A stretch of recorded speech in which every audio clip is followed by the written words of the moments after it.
everyone, and welcome to the first carrier update of 2020. Hopefully everybody is nice and refreshed, ready for 2020 activity. So behind me, I've got our weighted rejection index on the map. So those of you familiar with this should know that this is a combination of tender rejection increases over the last week, along with market share value.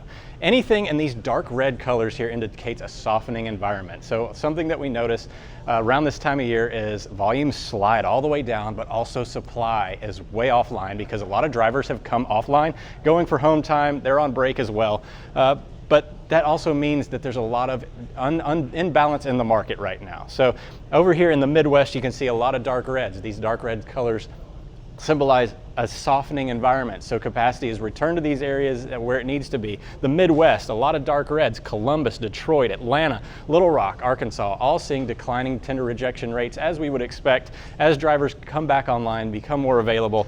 These are some of the larger markets of the country. So these are areas that you're not necessarily going to have as much luck finding freight, especially on the spot market. Now, if we look out west, we see a lot of darker blues. Now, these markets are not necessarily as big as the ones out east, save for the Los Angeles market, which is in the dark red, indicating a lot of capacity coming online there. But these darker blues up here in the Pacific Northwest, Salt Lake City, Seattle, Washington, all showing darker blue. They're also a little bit elevated in terms of market share value, as is indicated by the tall market volumes here. If we go to the next chart, let's dive in to see where exactly these this weighted rejection index is really showing us we need to pay attention to source some more freight. So Salt Lake City leads the pack up here at number 1, Dallas, Texas, and then we have all the northwestern markets up here sitting in third place. So diving into the whole Salt Lake City market, we can see that a lot of this increase has been driven by dry van volumes, dry van rejections, I should say, along with tweener freight. So a lot of the freight that moves out of this area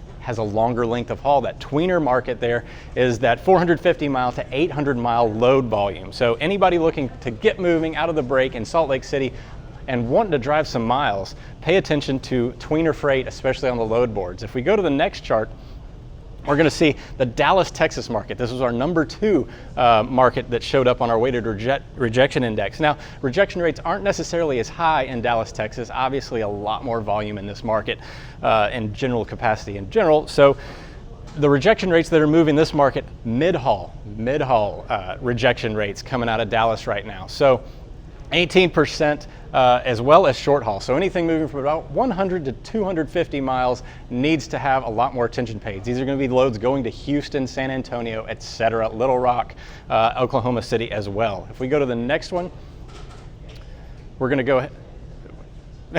If we go to the next one, this is Seattle. The Pacific Northwest, obviously an area to pay attention to over the next few days. A lot of lead times up here, around 3 days. Rejection rates spiking up through here, but again, not super high, 5.75%, so don't expect as much. It's just going to be less bad than it normally is. And that'll do it for today's carrier update.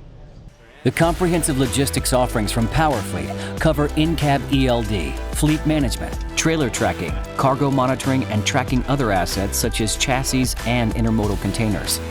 Power up your operations with PowerFleet.